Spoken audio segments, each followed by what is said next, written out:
football players. What's going on? Welcome back to another episode of the Go Fantasy Football Podcast.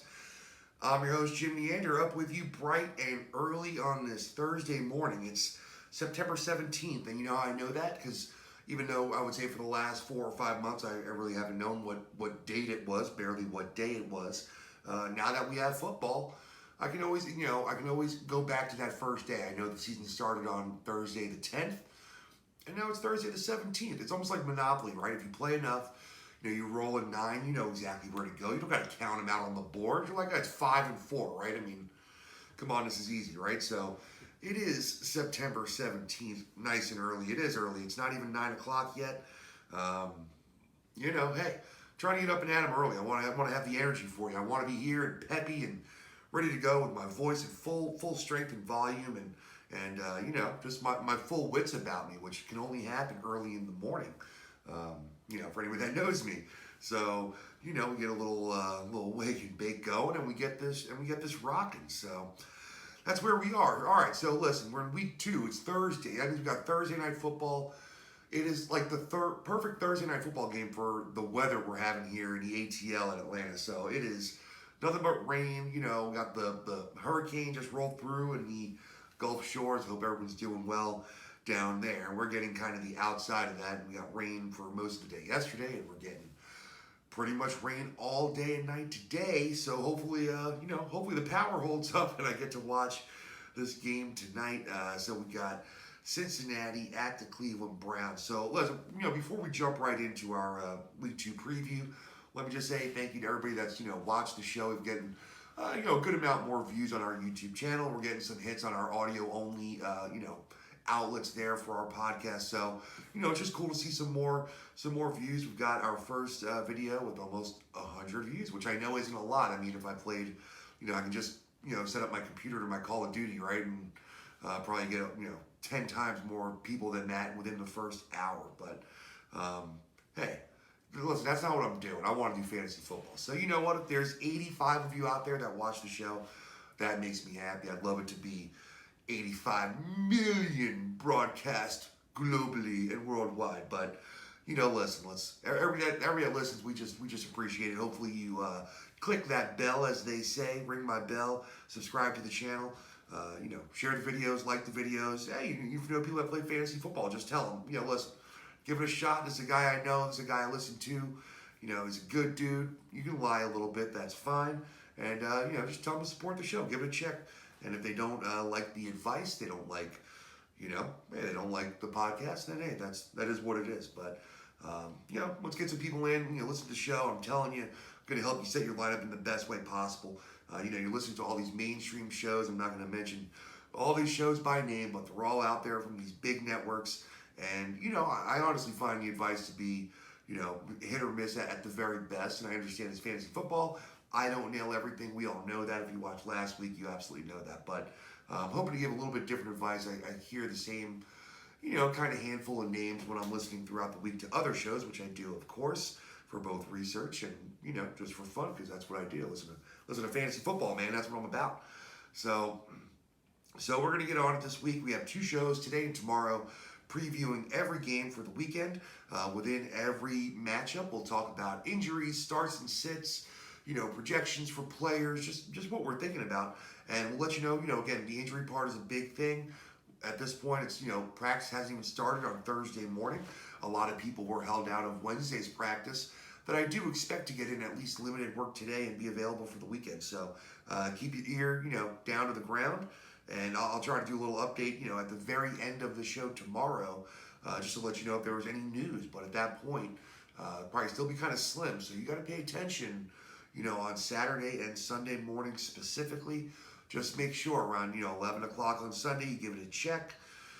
And if it's still a question, then hey, you got to check again at 12:30. It's just the nature of the beast if you want to play fantasy football. So, all right, here, let's get going with our first game. So, as I mentioned, perfect game for a rainy night on a Thursday. The Cincinnati Bengals and the Cleveland Browns. I mean, the Bengals just couldn't help themselves but to lose that game last week. They really should have had that game against the Chargers a couple of times. They had the touchdown with A.J. Green. They had the field goal attempt. It all ended ugly. But there were things to take away here. So let's just make it quicker, though. I know we were going over time with our show yesterday here, and I don't want to overanalyze it here. I like the way Joe Burrow looked. There's some things to take away from that. The rushing, baseline could be there, but I'm not starting him this week, even against the Browns. I need to see a little bit more. Absolutely starting Joe Mixon. He got the work. That's all you can ask for. The offensive line isn't great, but he's going to have good games. He's going to get the work, and this is the kind of game where it should pay off for you. Also, I'm playing A.J. Green. He had enough targets and should have had that touchdown if he didn't push off. I think he still would have had the touchdown possibly if he hadn't. And I think he's going to play this week. He looked healthy. He looked sharp. Burrow was looking his way, and he seems to be the number one on that team. So against the Browns, that's who I'm going to play, and that's all I'm going to play. I'm going to pass on Tyler Boyd this week. I understand the matchup is, pretty juicy there. Lamar just shredded the Browns secondary, and they're just not. They don't seem very good as always. But I'm going to hold off on Tyler Boyd. I think, with the target share and how split it was after A.J. Green, with how involved John Ross was, even with how involved C.J. Uzomah was. And for the light amount of volume I expect him to throw, I don't expect him to be throwing a ton. I'm just going to pass on Tyler Boyd for this week. I don't really have him. He might be a wide receiver 3, but I think he's a wide receiver 3 with a low ceiling. So there's other guys in that area that I'd rather take a shot on and that have a higher ceiling, in my opinion. Moving over to the Browns, we know Baker Mayfield, we're not playing. I think you play both running backs this week. It's kind of a smash matchup for them.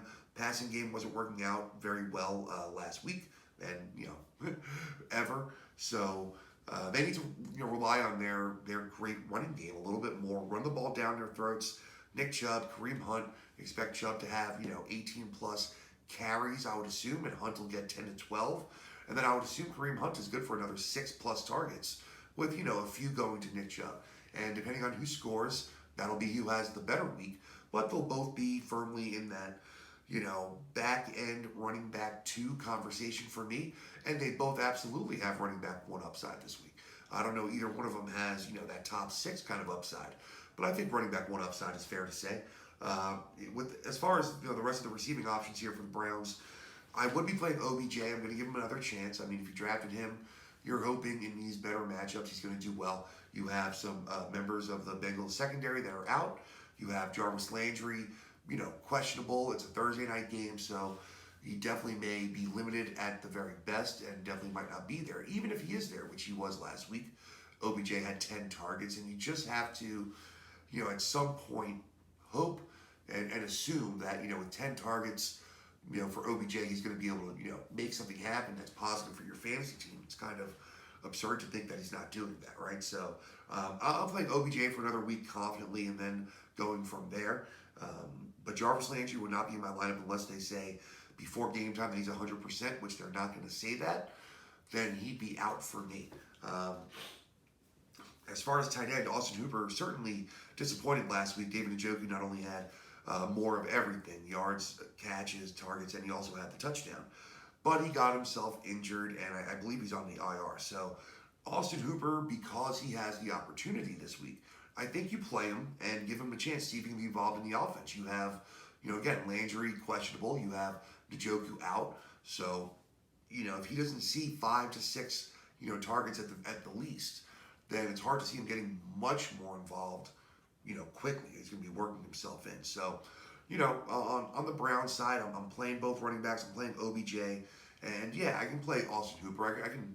I can pass on him also. There's other guys you can play. I don't expect him to be a high-end tight end 1, but I would expect him to be between tight end 10 and 12 on the week, and with a slightly higher ceiling.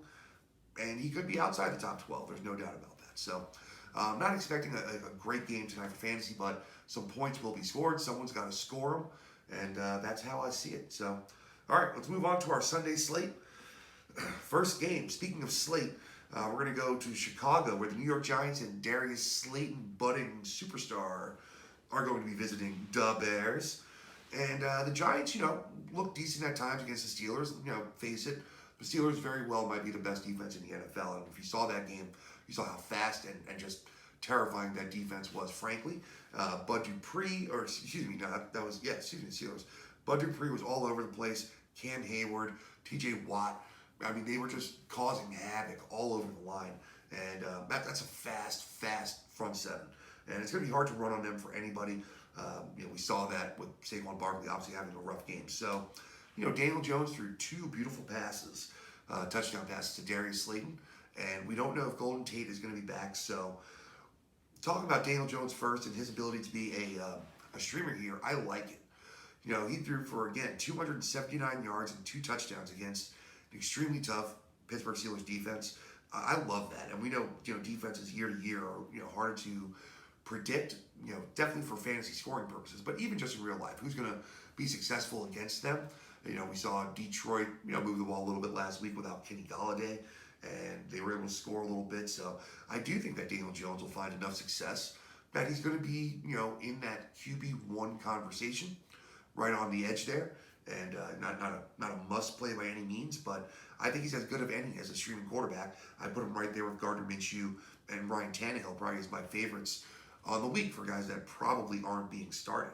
Saquon Barkley, you're going to give him another shot. I know it was, really ugly to watch last week. Thankfully, the receiving work was there, and the receiving work gave you, the points you needed to not be absolutely killed by the 15 carries and 6 yards. Still tough to say it.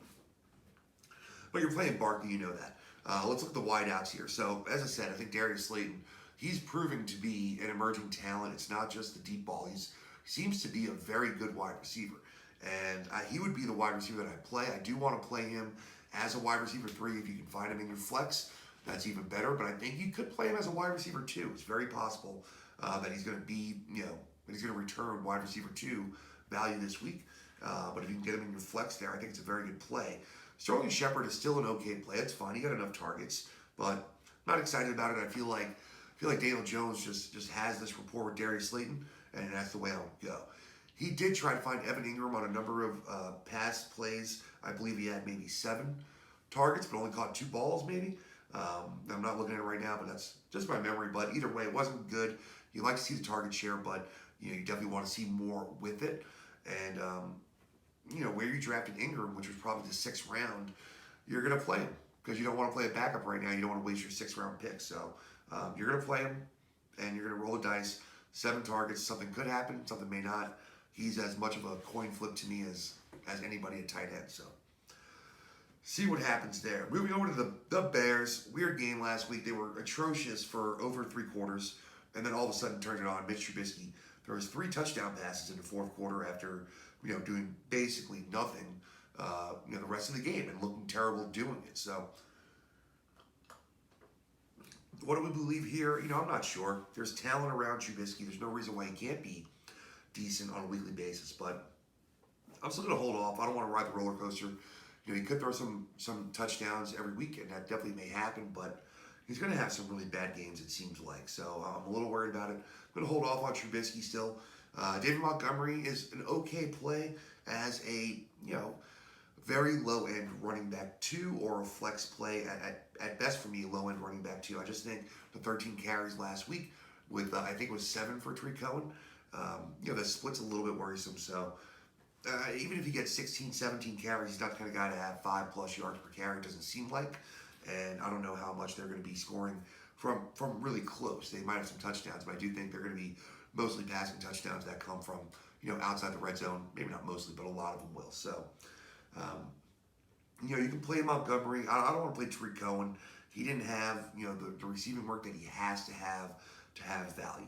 And until we see one of those games where it's 7-8 targets, and I know they come out of nowhere, and I know you got to, kind of anticipate those weeks, not react to them.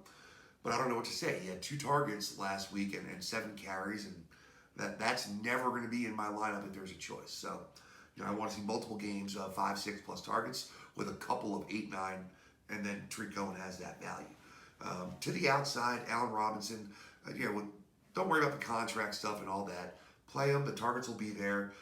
Wide receiver 2 is pretty safe. Definitely play him out there. Anthony Miller got the touchdown, had some targets. I think you play Miller as a wide receiver 3 flex this week.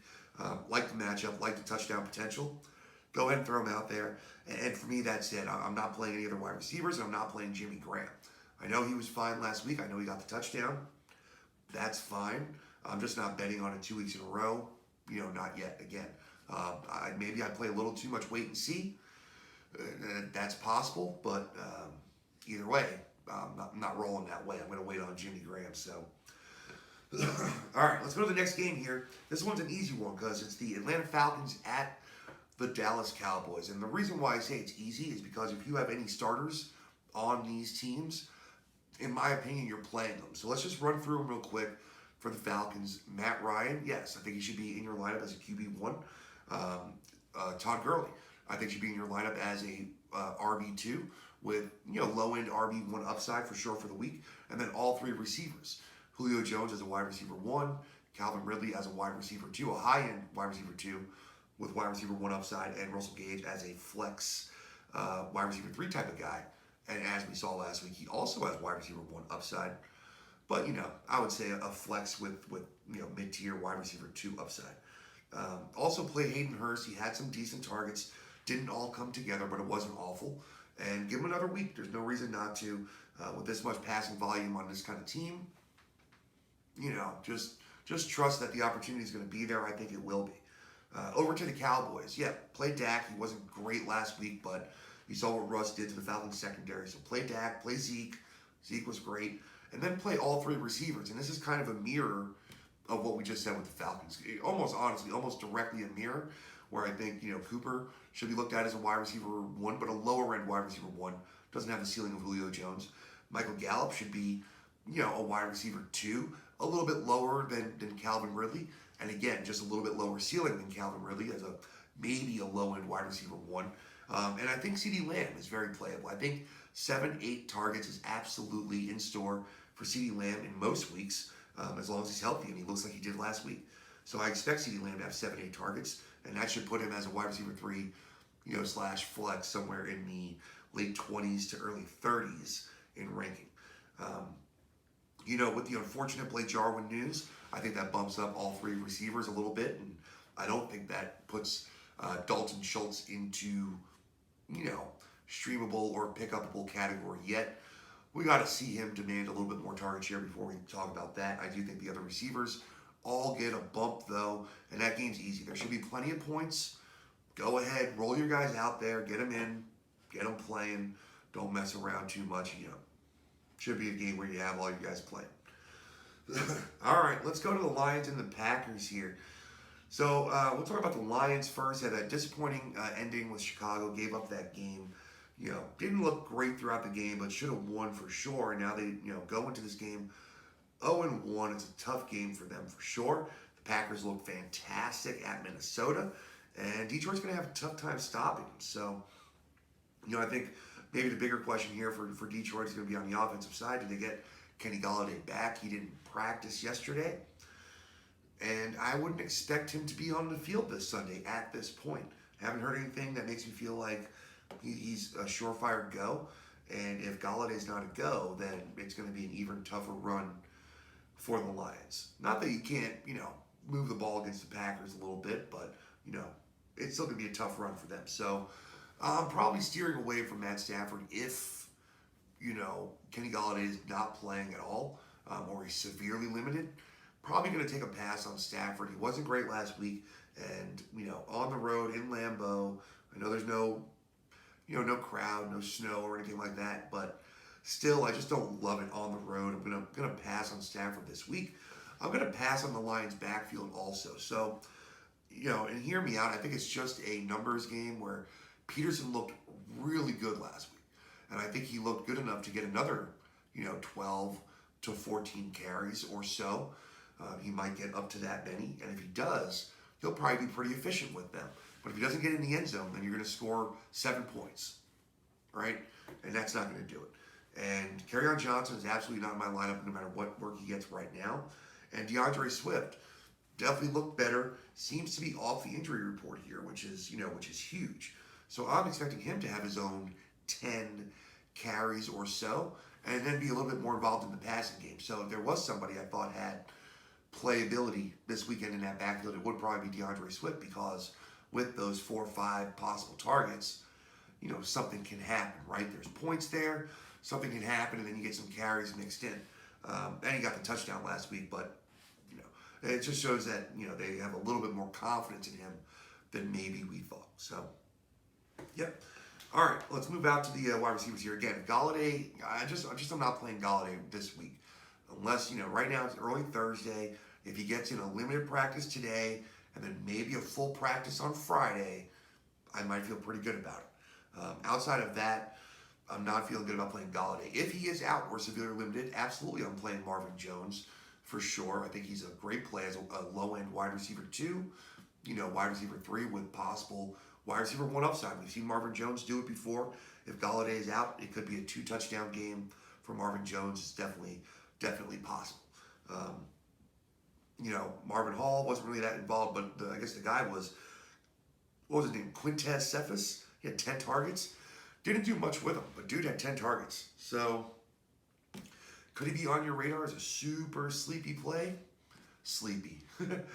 Super sleeper? Yes, he absolutely could be. I mean, especially in DFS, I think if Galladay is definitely out, you'll get a guy that might get 10 targets.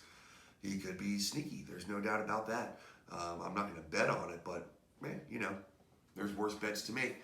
TJ Hawkinson absolutely could be in your lineup as a tight end 1. He looked great last week, caught all 5 of his targets, got in the end zone, and those things are hard to do against Chicago defense and have a really good, linebacking core and middle of the field coverage. Hawkinson looked good. Looked like he was, fulfilling, some of that talent. He's a, top 10 pick, and tight ends usually take a little bit. So he had a good first week last week, kind of disappeared. We'll see what happens. But if I have Hawkinson, I'd be rolling him out. Packers, let's make this one easy also. Play your Packers. And by Packers, I mean your starters. Aaron Jones, Aaron Rodgers, Davante Adams. These should all be very easy. Now let's go past those 3. I think you should have Allen Lazard and Marquez Valdez-Scantling in your lineups as wide receiver 3 or flex guys. They both have better upside than that. Middle tier, high end wide receiver 2 upside. And I do think that with 5 or 6 targets from Aaron Rodgers, the possibility of being a top 30 wide receiver is pretty high. So they both looked really good last week. Aaron Rodgers looked fantastic, and I'm going to play all those guys. None of the tight ends for Green Bay. Jay Sternberger. No one showed they're already there. So I think the wide receivers are going to be in line for some more work. Just play them all. Both Aarons, all 3 receivers. Get them out there. Don't overthink it. All right? I'm going to make this easy for you guys.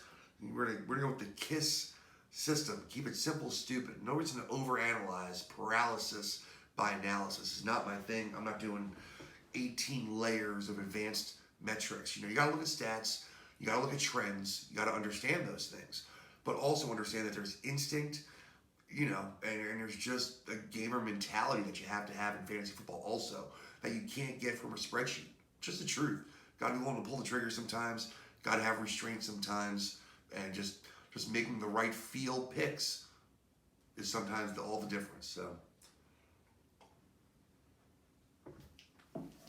this beard makes it hard for me to drink. I really don't know why. I don't know if the cup's not like meeting my face. I'm not sure.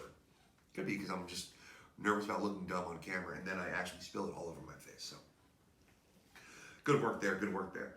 All right, where are we going? All right, funny game here. The Jacksonville Jaguars at the Tennessee Titans, and this is a very tough game to mine for fantasy football information, right? So if you're digging away in this game, there's so many guys that are on that cusp of playability and trustability, quite honestly. Where do you think about these guys? So talk about Jacksonville and Gardner Minshew, who went 19 of 20. Not a lot of yards, but 3 touchdowns, and just looked, like his spunky Uncle Rico self. Really enjoyed, watching him play. And kind of always do, He's just, it's always funny every time I think about that clip with Uncle Rico throwing the ball over the mountains. It's just funny to me. I think of Gardner Minshew now. So Gardner Minshew absolutely is streamable. I mean, if you're worried about one of your guys like Drew Brees, which you should be worried about, or you're worried about Carson Wentz, which I also think you should be worried about, you definitely can play Gardner Minshew. I think this is a decent matchup. Tennessee's got a good defense, but not a great defense. And I'm totally okay playing Gardner Minshew this week. I don't think he's a must play. But again, if you're just concerned about one of your other dudes, which you definitely can be this week. I get it. I think he's very playable. So, in the backfield, James Robinson, again, it's another tough one, right? Because he got every single carry, all 16 carries, looked pretty good, and didn't get a lot of work in the passing game, but they only threw the ball 20 times. His one reception went for 28 yards. So, it's very possible he gets to the end zone if he's got all of the rushing work, and could definitely be an RB2 this week. It's just, are you willing to bet on it? I don't know. I got some shares of James Robinson in the last round, and that was right before the news came out that they said he was going to be the starting running back. But, when Ozigbo comes back, we'll see how much more involved he is. Michael Armstead, when he comes back, we'll see how involved he gets. For this week, yeah, play James Robinson. Go ahead and take a swing. If you're not worried, if you have a low ceiling RB2 or a low ceiling flex kind of guy, throw James Robinson out there, see what happens. Out to the wide receivers and tight ends, the only person I'm playing, outside of James Robinson is going to be DJ Chark. I know that Keelan Cole had a nice game. Laviska Shenault, had a really nice debut. Had the touchdown, ran the ball a couple times. I just still need to see a little more from Shenault in the offense and his involvement before I'm willing to play him.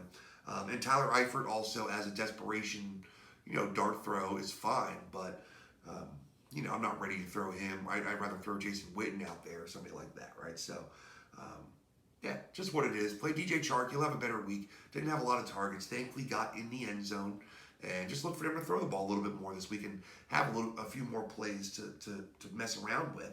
And there'll be some more points there. They're not going to be great, but there's going to be points scored in Jacksonville.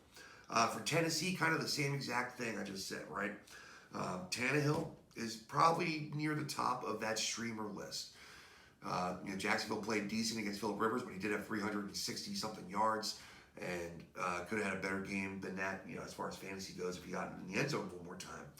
So, and Tannehill's been great at doing that. He's been very efficient at getting in the end zone. So, I think Tannehill's, again, very playable if you're worried about one of your veteran quarterbacks that didn't look good in week 1 and you don't love the matchup in week 2. You definitely can throw Ryan Tannehill out there. Derrick Henry, I'm worried about the usage, but it's still only week 2. 31 carries last week, 115 yards. Not great, but give me 30 carries every week as long as he's healthy.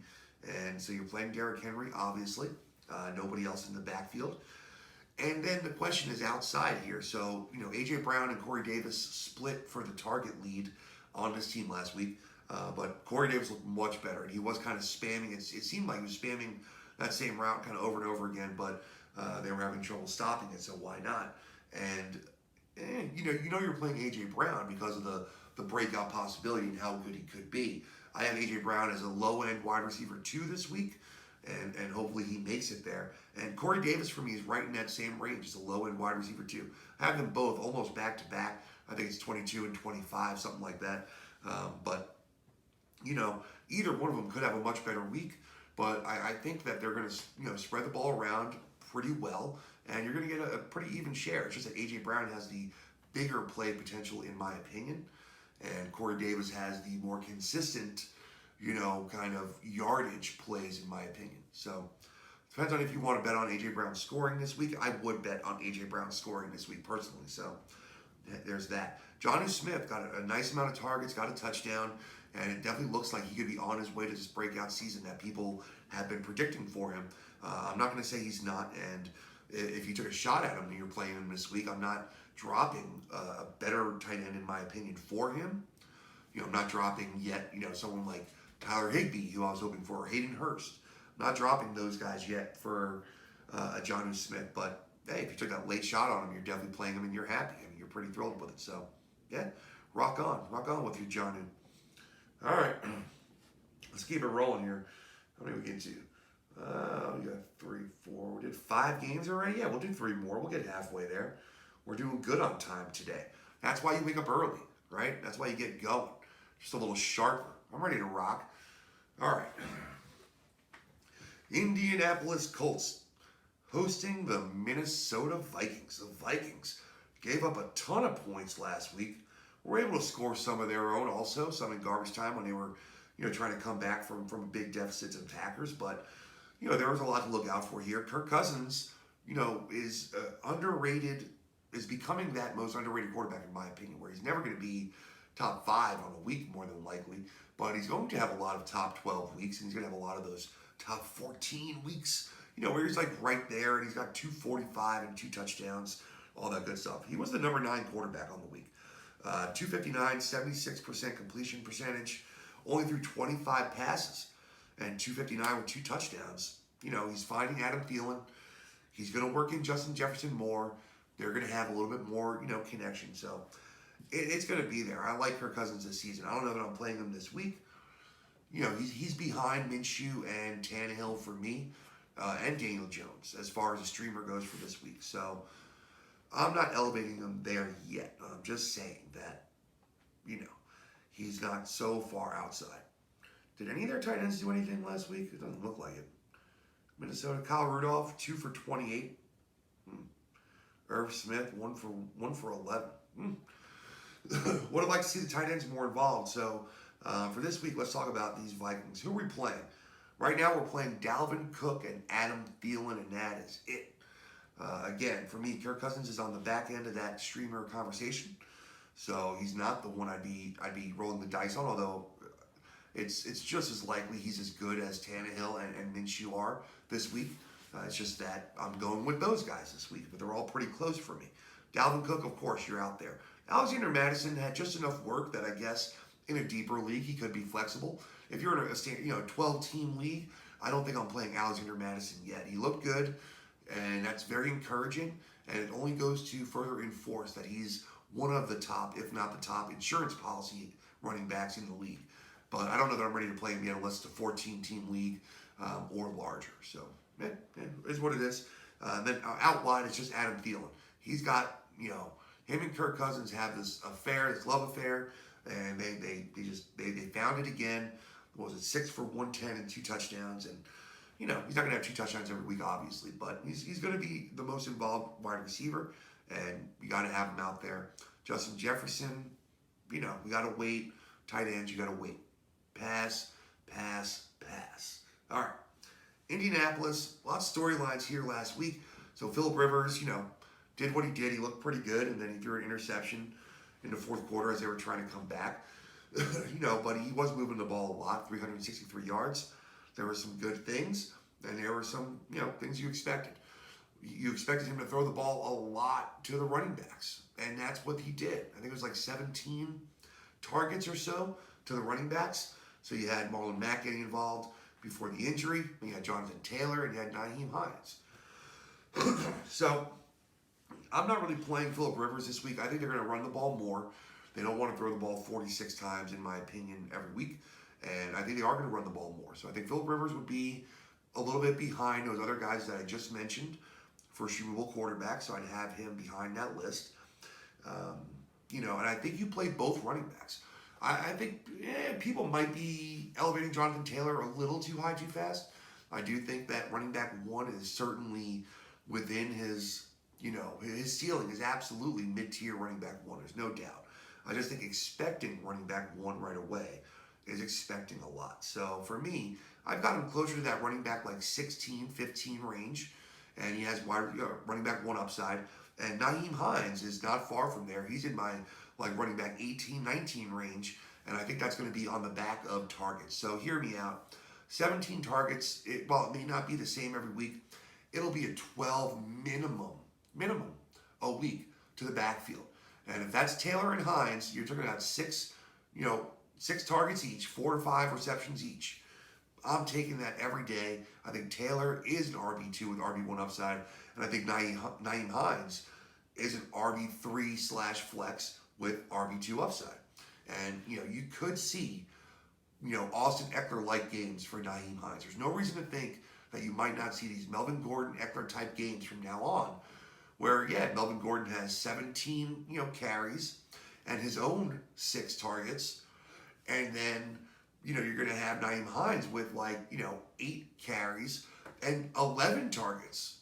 And I know it sounds like a lot, but absolutely. Listen, Eckler was having those 8+ target games with regularity, and that could be Nyheim Hines. So I got Nyheim Hines in my lineup this week. On the outside, Paris Campbell looked like the guy to own. That's just what it was. He looked great. They had a great connection. And I want Paris Campbell in my lineup this week. He's definitely in my top 36 wide receivers. So I do want to try to fit him in there as a wide receiver 3 or a flex. I think that, 7, 8 targets is also easily going to be in his, predicted outcomes. T.Y. Hilton is a little more risky, in my opinion, only because it's going to be big play dependent. And I'm not sure if it's going to come or not. So, yeah, I'd have T.Y. Hilton in my wide receiver 3 range. But I think that I'm a little more nervous about it. That's it. Jack Doyle's got an injury. I'm trying to remember what it was. Let me try to pull it up here real quick. See what it was with Mr. Doyle. Ankle/knee, did not practice on Wednesday. So, yeah, Jack Doyle's limited/out. I don't think Mo Alley Cox gets a lot of targets. I just think that bumps, someone like Paris Campbell who plays those short over the middle targets even a little bit more. So, and we saw Michael Pittman wasn't the guy. So right now, Michael Pittman is off the radar until he's more involved. Paris Campbell seems to be the number 2/1B, whatever you want to call it, with Michael Pittman far behind in that race for targets. All right, so did we kind of say who to play? Yeah, we said who to play, right? You're playing both running backs, and you're playing Paris Campbell, and yeah, you're probably playing T.Y. Hilton. All right. Moving along to my Buffalo Bills. My Buffalo Bills looked great week 1 against a very bad Jets team, so don't want to flaunt that too much, but they did look very good. So, hey, they got another smash matchup this week in the division. They head to Miami. Going. No, that's Cali. No, it would be Miami. Would be Will Smith, right? Yeah. Sorry, I'm struggling to recall my '90s hip hop, but Baltimore. All right. The Buffalo Bills travel to Miami to take on the Miami Dolphins. I like a lot of the Bills here. I think you play almost all the ones that you expect to play. Josh Allen absolutely had his best game last week. His best passing game. Also had the rushing work. Beautiful. I mean, it's everything you wanted from Josh Allen. If you're a Josh Allen owner, you're playing him. Now, the backfield's a little muddier, but they should have an easier time. The Jets, as bad as they aren't terrible up front. They're pretty good against the run. Miami, not so much so. And Devin Singletary and Zach Moss basically split carries last week. And, if they both split carries again, I think that'll be more like 11 to 13 for each of them this week as opposed to 9. And with, 12 carries against the Dolphins, I think you can do enough with that if you get 4 or 5 targets, which I think Singletary will at least get 4 or 5 targets, then I think you're playable. So, yeah, Singletary's a low-end running back 3, in my opinion, with easy mid-tier running back 2 upside if the usability changes, right? If the share changes, usability. If the share changes, if Singletary's getting, the 15 plus carries and 6 targets, then he's going to be a running back 2, in my opinion. Zach Moss is a bigger question mark. We saw that he's going to get the goal line carries, so you kind of had that question answered. He seemed to get all the carries inside the 5, even though we know Josh Allen's still pretty much the biggest threat probably with inside the 5. I'm not playing Zach Moss this week. I'm going to wait. I'm going to give Singletary one more week as the guy. He had a good amount more targets out of the backfield last week and looked a lot better with his carries. Zach Moss, even though he had the carries inside the 5, I think it was like 9 carries, 11 yards. And I know, again, some were short yardage, so only so many opportunities for yards there. But if he didn't get into the end zone, the line would have been brutal. So, playing Josh Allen, playing Devin Singletary. And then I'm playing Stephon Diggs and John Brown. You saw 9 targets for Diggs, 10 for Brown. With that target share for both of those guys, you're absolutely playing them. Cole Beasley was certainly playable last week and definitely may be playable in the future, but I think his ceiling is very limited. So if you're thinking about playing Cole Beasley, it's a floor play. It's not a ceiling play, and I'm typically in favor of higher ceiling plays. So John Brown was kind of the forgotten man in the offseason, but you need to get John Brown in your lineups. Those 10 targets, it's not something to play around with. So, John Brown is a solid wide receiver 3 this week, and for me, Stephon Diggs is a solid mid-tier wide receiver 2. I'm not sure what the real ceiling is for Diggs. Could be low-end wide receiver 1. I don't think it's high-end wide receiver 1, but Could be low-end wide receiver 1 for Diggs. We'll see what happens. On the Miami side of the ball, Ryan Fitzpatrick looked pretty bad, and I get it. It was the Patriots. It was opening game, all that stuff. But he did look pretty bad. No TDs, 3 picks. We've got some injury concerns on the outside. We've got a running game that can't really get it going. It doesn't really know what it wants to do. So I'm not playing any Miami Dolphins this week. I want to make that very clear, all right? I'm not playing any Miami Dolphins this week. I'm not playing any running backs. I'm not playing any wide receivers. I'm not playing Mike Gesicki. I'm not playing any of them. It's not just the Buffalo defense. It's that the running back room, it's too crowded and not effective enough. So you can't play Jordan Howard, Matt Breida. Myles Gaskin look the best. But then you think, oh, maybe we'll try to get the other guys involved a little bit more. So I don't know. And for the wide receivers, Devontae Parker is injured. The hamstring is still bothering him. If I had a bet, he wouldn't be out there. So let's go over both scenarios. Let's say Devontae Parker is out there.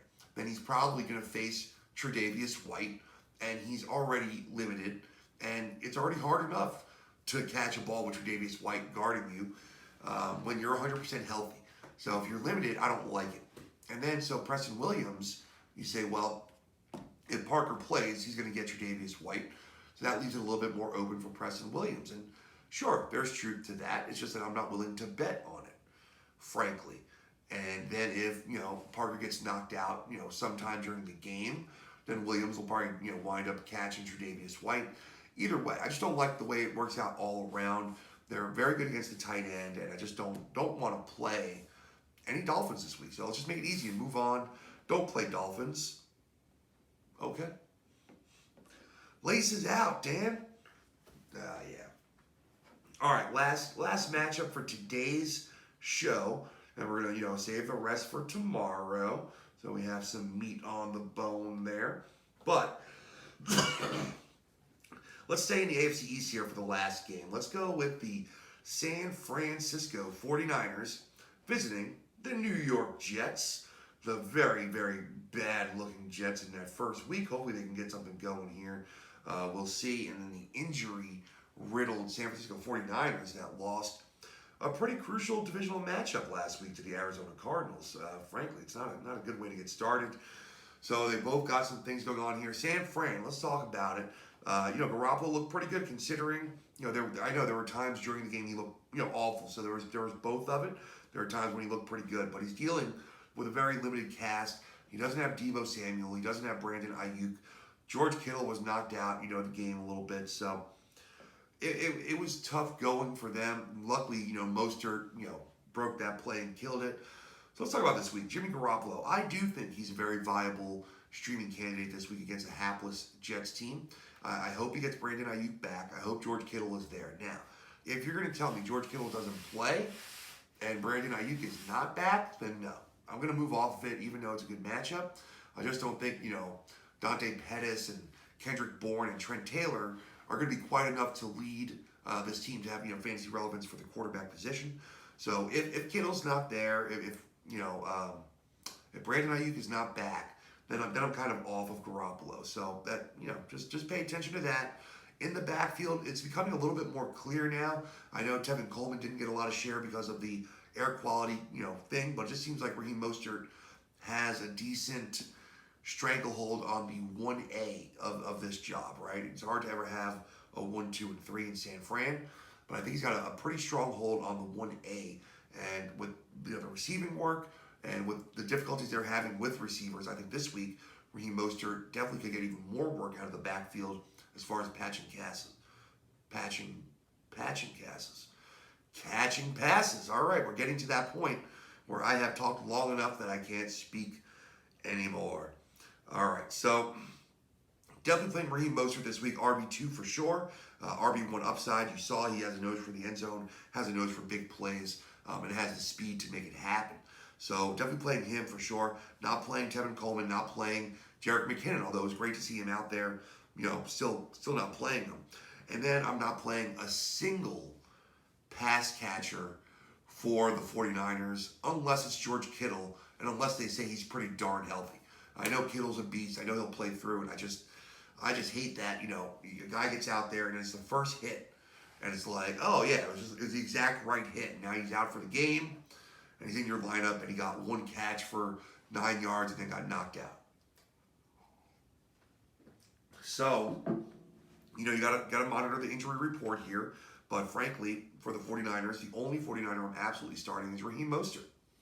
And then I'm playing it by ear after that. I thought Kendrick Bourne had a chance at a big week last week, didn't really come through. So I'm going to hold off on the rest of the receivers until I see what happens with health and with George Kittle. For the Jets, well, they're going to make this easy on us too, because you know what? I'm probably not playing any Jets this week.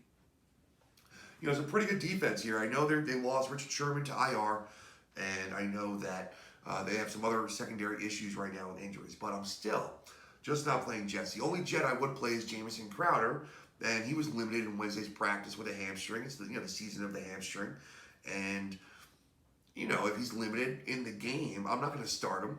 Yeah, he had a great week last week. I mean, he was a top 10, maybe top 5 wide receiver. Whatever he was, 7 for 115 and a touchdown. He was the number 9 wide receiver. He did great, but if he's limited, against this team, I'm just not doing it. So, we know Le'Veon Bell is out for a couple weeks, maybe more. I'm not playing Frank Gore. I'm not playing Kalen Ballage. And Frank Gore might have 20 carries, and he might have 80 yards. I just don't know, that's probably going to be most of it, right? I don't think he's going to get the passes that Le'Veon Bell would get. And I don't know who else is going to get those. Again, I wouldn't even think about playing Kalen Ballage, so that's not happening. So, yeah. All right. Well, listen, we're going to stop there because we got 8 more games to go over tomorrow, and I want some time. I need 11 hours to pregame for this game tonight, Cincinnati and Cleveland. I'm going to be getting saucy and getting peppy. I'm going to be ready for football, baby. That's right. I don't know what we're going to make tonight for food. It's a little early. I'm thinking about it. Might do some homemade wings. Not sure. Maybe we'll do burgers. We're going to do like pub food at home when we do homemade food, even for football night. It's like I want to do homemade elevated versions of bar food. That's what I want when I watch football, man. So, who knows? Who knows? Maybe like some filet mignon nachos, man. Some like steak nachos with some really good steak. We'll see. I don't know. It's making me hungry though. So, all right, that's gonna do it again. Thanks a lot for joining us. It's all the time we have for today. Follow us on Twitter at GoatFFPodcast, at Jim Neander. Go ahead and hit us up. You can email the show. You can respond and reply on YouTube. You can do any and all of those things. Please do. We encourage the feedback. Have a great day. Enjoy the game tonight, and we will see you tomorrow.